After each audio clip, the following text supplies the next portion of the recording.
PhonePe, Google pay, Paytm లాంటి apps ఎవరైతే use చేస్తున్నారో ఖచ్చితంగా ఈ వీడియోని అయితే చూడండి. ఆగస్ట్ 1 నుంచి కొత్త రూల్స్ అయితే వస్తున్నాయి. అవేంటో చెప్తా. ఇప్పుడే వీడియోని లైక్ చేసుకొని మన పేజ్ని అయితే ఫాలో అవ్వండి. ఇక్కడ నుంచి ఫోన్పే, గూగుల్ పే, పేటీఎంలో రోజుకి 50 సార్లు మాత్రం మనం బ్యాలెన్స్ని చెక్ చేసుకోగలం.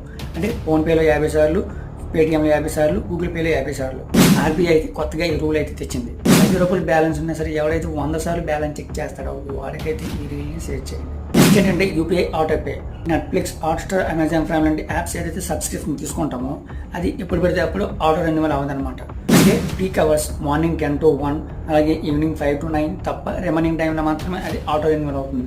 అంతవరకు మనం వెయిట్ చేయాల్సిందే. సబ్స్క్రిప్షన్ అయిపోయిన తర్వాత ఇంకా పెద్ద షాక్ అని చెప్పుకోవచ్చు. మనం ఎప్పుడైతే ఒక ట్రాన్సాక్షన్ చేస్తామో అది సక్సెస్ అయిపోతే ఓకే. ఒక సక్సెస్ కాకపోతే మొదటి 90 సెకండ్లో ఒకసారి, తర్వాత 2 అవర్స్లో 3 times మాత్రం మనం ట్రాన్సాక్షన్ స్టేటస్ని చూసుకోగలం.